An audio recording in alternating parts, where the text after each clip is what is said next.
नमस्कार दोस्तों, मैं हूं रतन गुर्जर। आप सभी का एक बार मंथन by Ratan Gurjar YouTube channel में हार्दिक हार्दिक स्वागत है।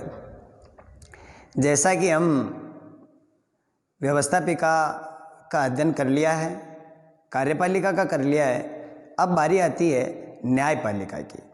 सरकार के 3 महत्वपूर्ण अंग हैं: व्यवस्थापिका, कार्यपालिका और न्यायपालिका। न्यायपालिका का अध्ययन करेंगे। इससे संबंधित क्वेश्चन कंपटीशन एग्जाम में बहुत से आते हैं। किस प्रकार के क्वेश्चन आते हैं, क्या पैटर्न होता है, इन सब के बारे में हम आज जानेंगे। सुप्रीम कोर्ट के बारे में ये एक दिन का टॉपिक नहीं है, इस पर काफ़ी टाइम लगेगा। तो आज हम शुरुआत कर रहे हैं छोटे छोटे वीडियो के माध्यम से। आपको हम सुप्रीम कोर्ट के बारे में बताएंगे, फिर हम हाई कोर्ट भी पढ़ेंगे। सुप्रीम कोर्ट का जिक्र भारतीय संविधान के अनुच्छेद 124 से 147 तक किया गया है। सुप्रीम कोर्ट की जो स्थापना या सुप्रीम कोर्ट के इतिहास के बारे में अगर हम पढ़ें तो सुप्रीम कोर्ट सबसे पहले हम बात करते हैं, क्योंकि भारत में अंग्रेजों का राज था, आधिपत्य था। क्या उस समय सुप्रीम कोर्ट की व्यवस्था थी? तो 1773 में ब्रिटिश पार्लियामेंट ने, क्योंकि उस समय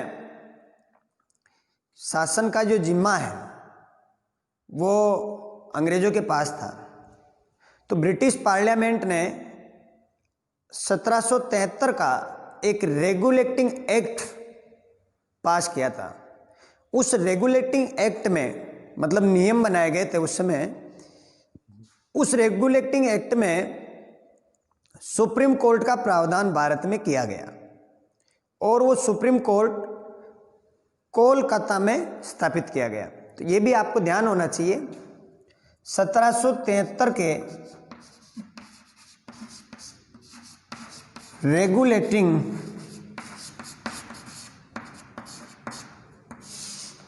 एक्ट के तहत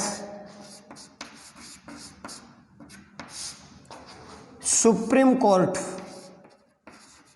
की स्थापना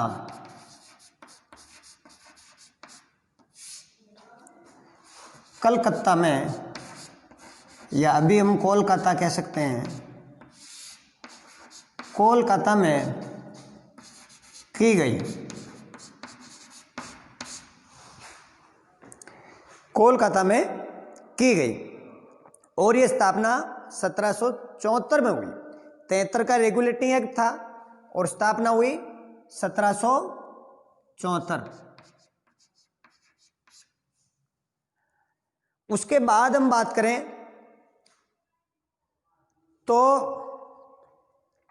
1935 के भारत शासन अधिनियम के तहत, यह भी ब्रिटिश पार्लियामेंट ने ही पारित किया था। 1935 के भारत शासन अधिनियम के तहत फेडरल कोर्ट की स्थापना की गई, संघीय न्यायालय। 1935 के भारत शासन अधिनियम, जब हम संवैधानिक इतिहास पढ़ेंगे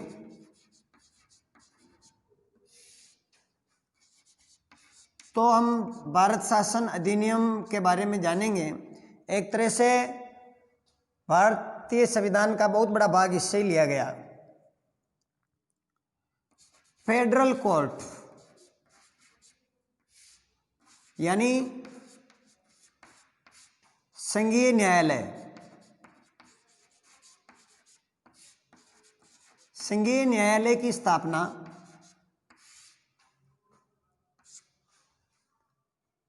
की गई 1935 के भारत शासन अधिनियम के तहत।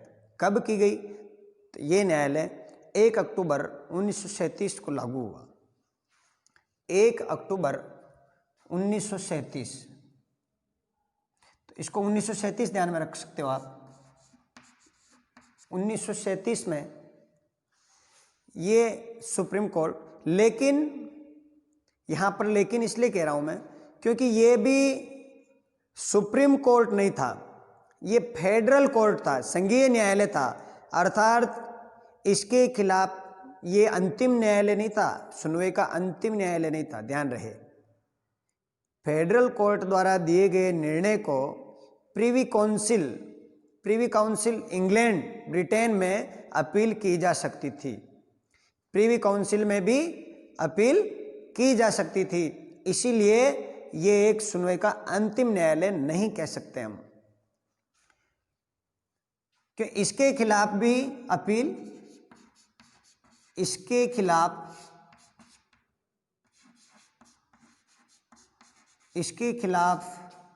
अपील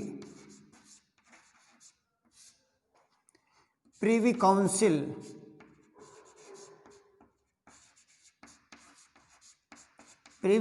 लंदन में स्थित थी। प्रीवी काउंसिल लंदन में अपील की जा सकती थी।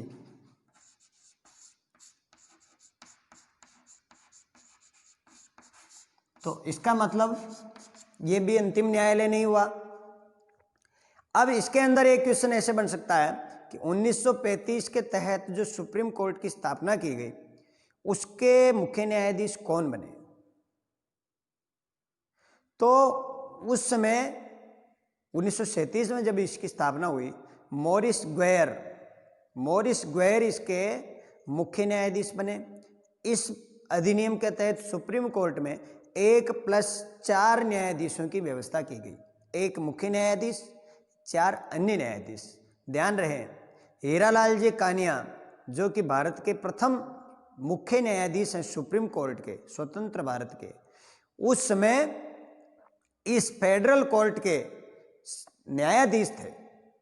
मॉरिस ग्वेयर जो इसके मुख्य न्यायाधीश कौन बने? Chief justice of India Maurice Gwyer इसके मुख्य न्यायाधीश बने। इसमें एक मुख्य न्यायाधीश +4 अन्य न्यायाधीशों की व्यवस्था की गई, एक मुख्य न्यायाधीश एवं 4 अन्य न्यायाधीश। अब जब तक स्वतंत्र भारत का सुप्रीम कोर्ट स्थापित नहीं हुआ, यह सुप्रीम कोर्ट की स्थापना नहीं हुई, तब तक संघीय न्यायालय काम करता रहा। यह भी आपको ध्यान होना चाहिए। अब स्वतंत्र भारत के सुप्रीम कोर्ट की स्थापना कब की गई?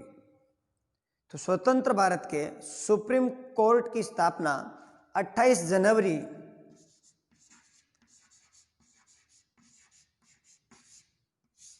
1950 को सुप्रीम कोर्ट की स्थापना की गई। 28 जनवरी 1950 को सुप्रीम कोर्ट की स्थापना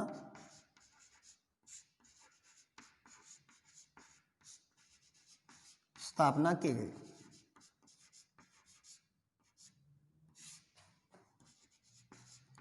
और इसके मुख्य न्यायाधीश पहले बने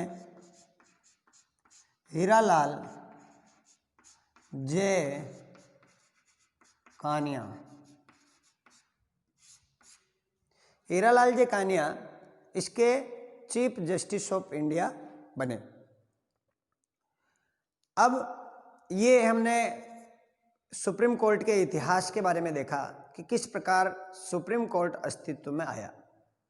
इससे संबंधित क्वेश्चन भी 1935 के भारत शासन अधिनियम से जो फेडरल कोर्ट की स्थापना हुई उसके बारे में अधिकतर एग्जाम में क्वेश्चन पूछा जाता है। मॉरिस ग्वेयर फेडरल कोर्ट के मुख्य न्यायाधीश बने थे, इसके बारे में भी आप ध्यान में रखें। अब अनुच्छेद 124 के तहत सुप्रीम कोर्ट में मुख्य न्यायाधीश एवं अन्य न्यायाधीश कितने होंगे? ये हमारे संविधान में जो लिखा, उस समय 1+7 अन्य न्यायाधीश की व्यवस्था की गई। अनुच्छेद 124 में एक मुख्य न्यायाधीश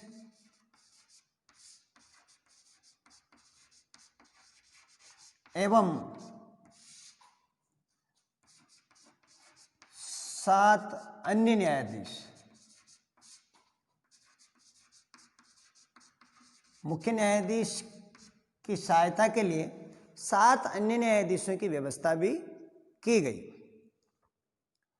अब मुख्य न्यायाधीश की नियुक्ति कौन करेगा और अन्य न्यायाधीशों की नियुक्ति कौन करेगा?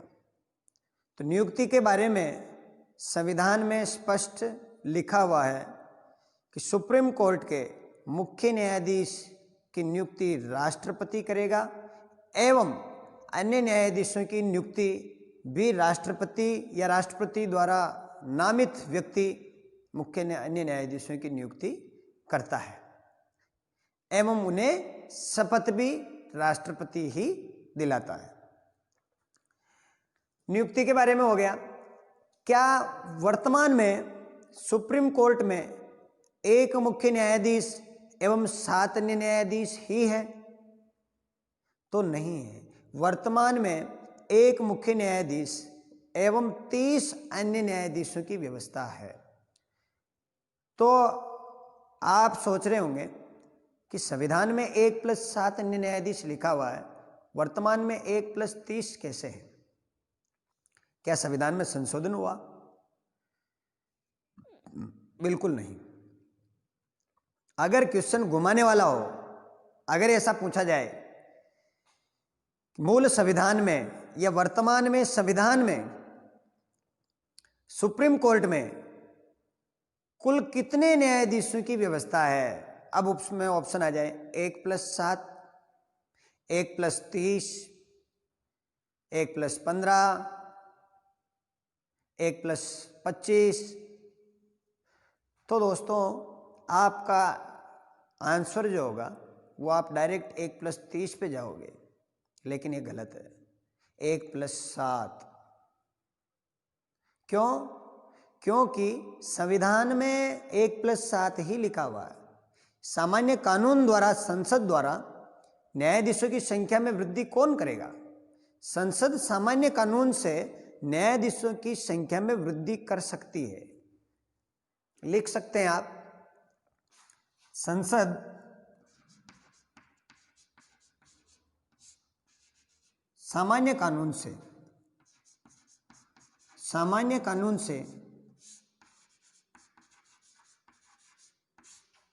न्यायाधीशों की संख्या में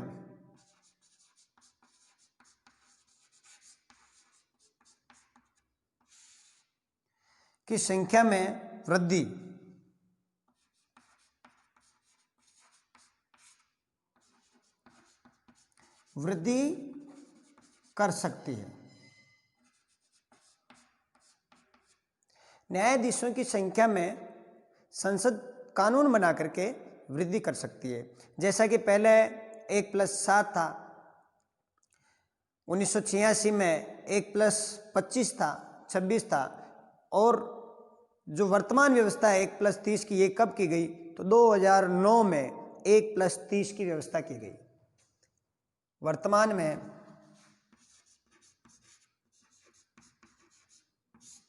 वर्तमान में 1+30 न्यायाधीश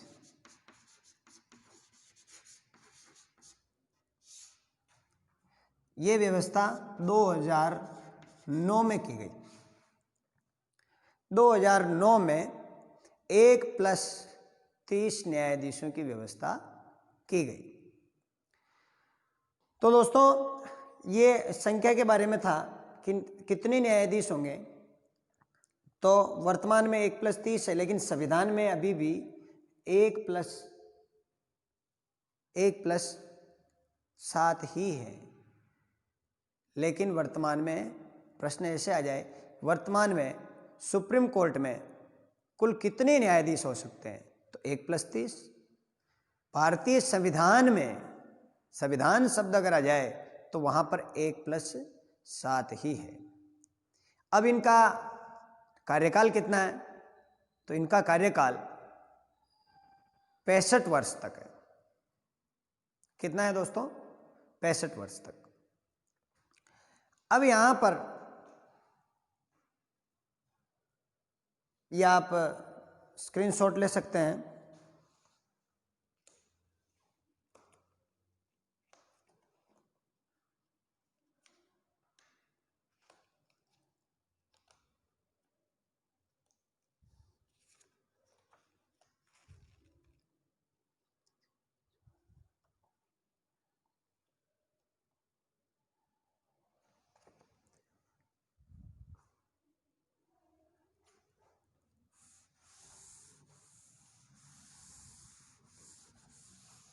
अब हम बात करते हैं न्यायाधीशों की योग्यता के बारे में।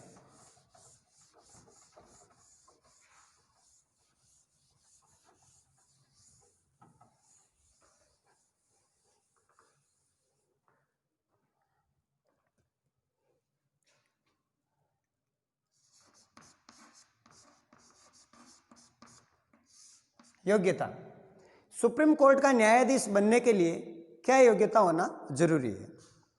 भारत का नागरिक होना चाहिए, ये तो है ही है। आप कोई भी पढ़ रहे हो तो भारत का नागरिक होगा तो ही सुप्रीम कोर्ट का न्यायाधीश हो सकता है, क्योंकि विदेशी को आप कैसे क्या न्यायाधीश बनाओगे? भारत का नागरिक होना चाहिए। दूसरा, हाई कोर्ट में एक या एक से अधिक हाई कोर्ट में 5 वर्ष या 5 से अधिक वर्ष तक न्यायाधीश रहा हो। नंबर 1, हाई कोर्ट में 5 वर्ष तक न्यायाधीश के रूप में, किसी भी हाई कोर्ट में 5 वर्ष तक उसने न्यायाधीश के रूप में काम किया हो, न्यायाधीश के पद पर रहा हो, उसी व्यक्ति को सुप्रीम कोर्ट में न्यायाधीश बनाया जाता है। पहली बात। दूसरी, हाई कोर्ट में 10 वर्ष तक एडवोकेट के रूप में काम किया हो। एक हाई कोर्ट या एक से अधिक हाई कोर्ट में 10 वर्ष तक के रूप में एडवोकेट के रूप में वकालत की हो, अधिवक्ता रहा हो।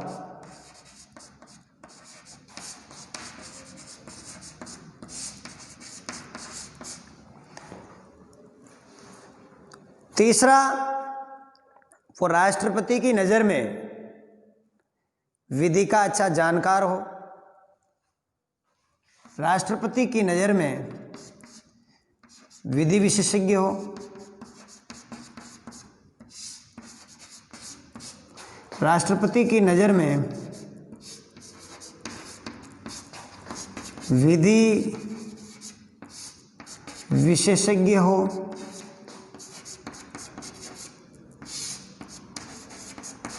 लेकिन अभी तक एक भी व्यक्ति को, इस योग्यता के एक भी व्यक्ति को सुप्रीम कोर्ट में न्यायाधीश नहीं बनाया गया है। राष्ट्रपति की नज़र में कौन विधि विशेषज्ञ होगा, इस बारे में एक भी व्यक्ति को राष्ट्रपति ने मुख्य न्यायाधीश या न्यायाधीश नहीं बनाया है। ये दोनों जो चीज़ें, इसमें भी जो सर्वाधिक न्यायाधीश जो बने हैं वो हाई कोर्ट में 5 वर्ष तक न्यायाधीश के रूप में जिन्होंने काम किया है वो ही बने हैं, और केवल 8 न्यायाधीश ऐसे हैं जिन्होंने अधिवक्ता के रूप में काम किया है और उनको न्यायाधीश के रूप में काम करने का मौका मिला है। 8 न्यायाधीश। तो दोस्तों ध्यान रहे, ये जो तीसरी योग्यता है, इस प्रकार का कोई न्यायाधीश अभी तक नहीं बना है, ये भी आपको ध्यान में रखना है। अब हाई कोर्ट में 5 वर्ष तक जो न्यायाधीश रहा है उसकी नियुक्ति राष्ट्रपति करेगा, लेकिन नियुक्ति कैसे करेगा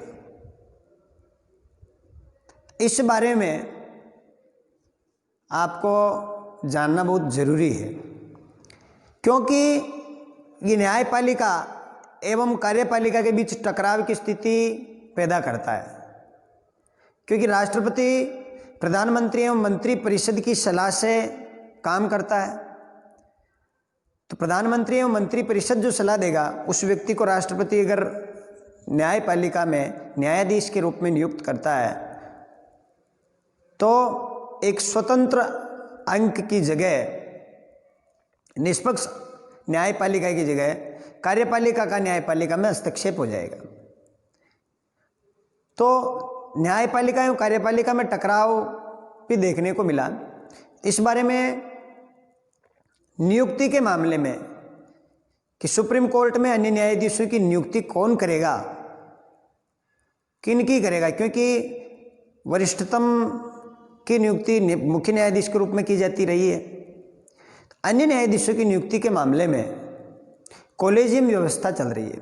अब ये कॉलेजियम व्यवस्था क्या है इसके बारे में भी हम बात करेंगे। तो दोस्तों,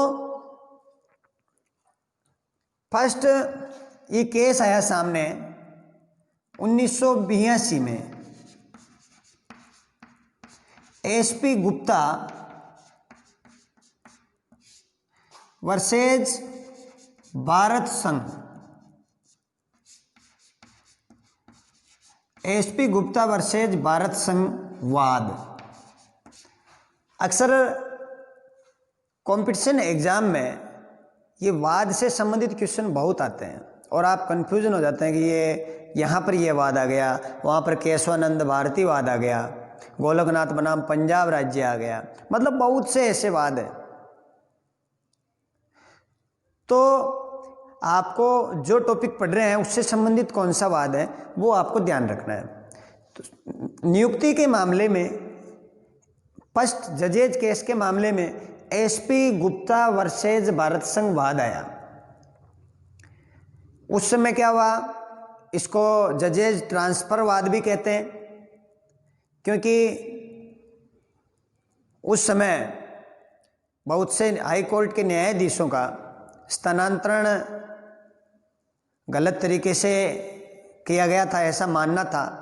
एडवोकेट थे ये। एसपी गुप्ता ने सुप्रीम कोर्ट में याचिका लगाई और इसके अंदर नियुक्ति से संबंधित मामला भी आया कि सुप्रीम कोर्ट में एवं हाई कोर्ट में न्यायाधीशों की नियुक्ति कौन करेगा। तो दोस्तों, इस वाद के अंदर इसने ये कहा कि सुप्रीम कोर्ट के मुख्य न्यायाधीश से सलाह करके राष्ट्रपति सुप्रीम कोर्ट के मुख्य न्यायाधीश से सलाह करके राष्ट्रपति अन्य न्यायाधीशों की नियुक्ति करेगा। तो क्या राष्ट्रपति सुप्रीम कोर्ट का जो मुख्य न्यायाधीश सलाह देता है वो सलाह मानने के लिए बाध्य है? तो इस केस में ये सामने आया कि वो बाध्य नहीं है, लेकिन दोबारा अगर वो सलाह आपके पास जाती है तो राष्ट्रपति को वो सलाह मानने के लिए बाध्य है। जो राष्ट्रपति न्यायाधीश की नियुक्ति कर रहा है उसमें सुप्रीम कोर्ट के मुख्य न्यायाधीश से सलाह मशविरा करके ही करेगा, ये अनुच्छेद 124 में लिखा हुआ है। सुप्रीम कोर्ट के मुख्य न्यायाधीश से सलाह करके ही न्यायाधीशों की नियुक्ति की जाएगी हाई कोर्ट एवं सुप्रीम कोर्ट में। तो एसपी गुप्ता वर्सेज भारत संघ वाद में इसको जजेज ट्रांसफर केस भी कहते हैं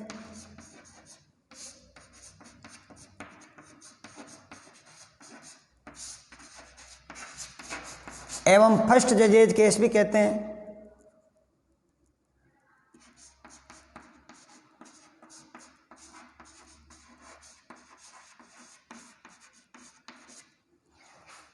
फर्स्ट जजेज केस भी कहते हैं एवं जजेज ट्रांसफ़र केस भी कहते हैं। इसके बाद सेकंड जजेज केस आया 1993 में। 1993 में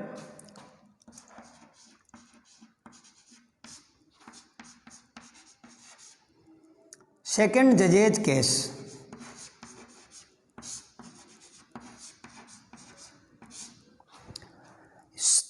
सेकंड जजेज केस में सुप्रीम कोर्ट ने अपने पूर्ववर्ती निर्णय को बदल दिया एवं राष्ट्रपति को सुप्रीम कोर्ट के मुख्य न्यायाधीश एवं 2 अन्य न्यायाधीश जो सलाह देंगे उसको राष्ट्रपति मानना पड़ेगा, राष्ट्रपति को वो सलाह माननी पड़ेगी, मतलब बाध्यकारी कर दिया गया। फर्स्ट जजेज केस में एक बार के लिए राष्ट्रपति पुनर्विचार के लिए भेज सकता है सुप्रीम कोर्ट के मुख्य न्यायाधीश की सलाह को। सेकंड जजेज केस में वापस भेज नहीं सकता है और सलाह को माननी पड़ेगी, लेकिन उस पर सुप्रीम कोर्ट के मुख्य न्यायाधीश एवं 2 अन्य न्यायाधीश का हस्ताक्षर होना जरूरी है। ये वाद किस नाम से जानते हैं? तो सुप्रीम कोर्ट में एडवोकेटों की एक एसोसिएशन बनी हुई है, supreme court advocate association versus Bharat संघवाद। सुप्रीम कोर्ट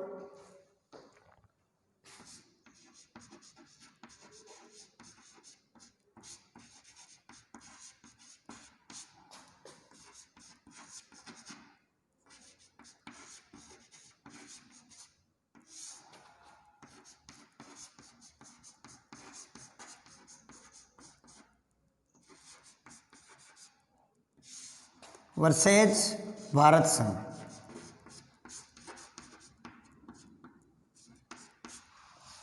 यहां पर आपको एक तरह से कॉलेजियम व्यवस्था की नींव आपको देखने को मिल रही है कि सुप्रीम कोर्ट के एक मुख्य न्यायाधीश एवं 2 अन्य न्यायाधीश जो राष्ट्रपति को सलाह देंगे, इसका मतलब एक 3 जनों का कॉलेजियम हो गया, 3 जनों का एक कॉलेजियम हो गया। वो सलाह देगा, उसको राष्ट्रपति न्यायाधीश के रूप में नियुक्त करेगा। तो सेकंड जजेज केस में सुप्रीम कोर्ट के एडवोकेट एसोसिएशन वर्सेज भारत संघवाद। सेकंड जजेज केस के बाद थर्ड जजेज केस आया 1998 में।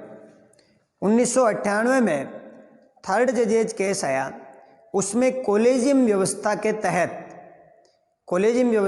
तहत उसमें एक मुख्य न्यायाधीश एवं 4 अन्य न्यायाधीश, एक मुख्य न्यायाधीश एवं 4 अन्य न्यायाधीश राष्ट्रपति को सलाह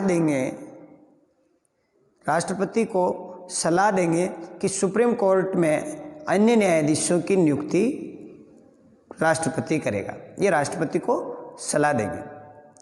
सीजेआई इसके अध्यक्ष होंगे। सुप्रीम कोर्ट के मुख्य न्यायाधीश इस कॉलेजियम व्यवस्था के अध्यक्ष होंगे।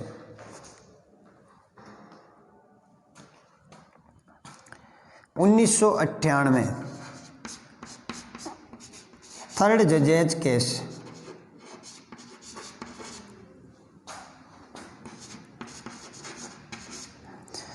उन्नीस सौ 98 में थर्ड जजेज केस, इसमें कॉलेजियम व्यवस्था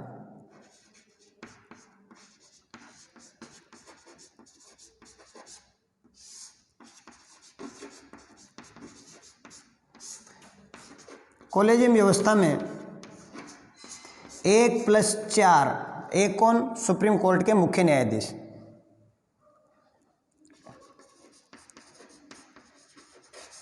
1+4 न्यायाधीश राष्ट्रपति को सलाह देंगे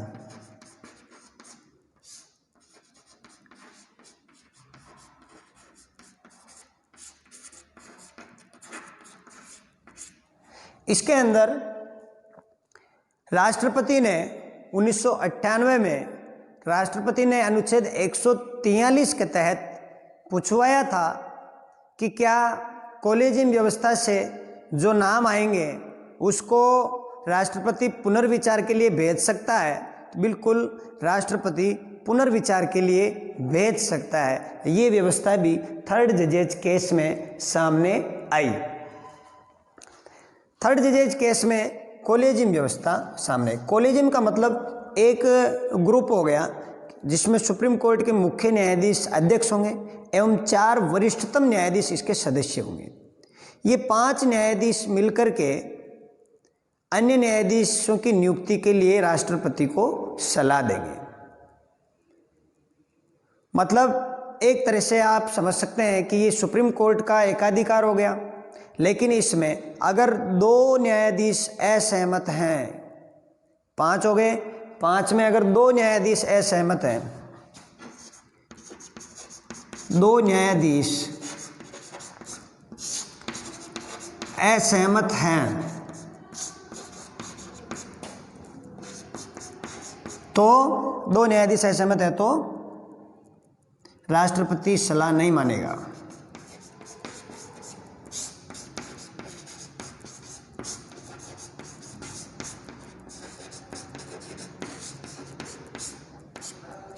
यह भी आपको ध्यान होना चाहिए।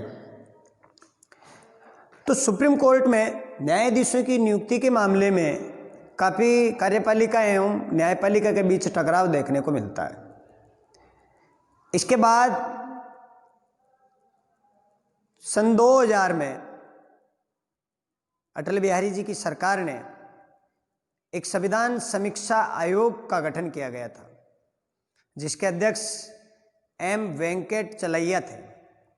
उन्होंने बहुत सारी सिफारिशें दी संविधान के बारे में, लेकिन इसके अंदर एक सिफारिश ये भी थी कि न्यायाधीशों की नियुक्ति के लिए एक आयोग होना चाहिए, एक न्यायिक नियुक्ति आयोग होना चाहिए। तो इसके बारे में हम चर्चा अगले वीडियो में करेंगे। आज के लिए इतना ही। आप फर्स्ट जजेज केस, सेकंड जजेज केस एवं थर्ड जजेज केस के बारे में जानिए। राष्ट्रपति न्यायाधीशों की नियुक्ति किस प्रकार करता है, क्या व्यवस्था है। कॉलेजियम व्यवस्था यह है कि एक मुख्य न्यायाधीश उसके अध्यक्ष होते हैं एवं 4 अन्य वरिष्ठतम न्यायाधीश उसके सदस्य होते हैं। वो राष्ट्रपति को सलाह देते हैं कि सुप्रीम कोर्ट में कौन न्यायाधीश होंगे या हाई कोर्ट में कौन न्यायाधीश होंगे। ठीक है दोस्तों, आज के लिए इतना ही। आप इसको ध्यान से पढ़ें, लाइक, शेयर एवं सब्सक्राइब मेरे चैनल को करें। मैं और भी आपके सामने इंडियन पॉलिटी से संबंधित टॉपिक आप सबके सामने लेकर आऊँगा। बहुत बहुत धन्यवाद। नमस्कार।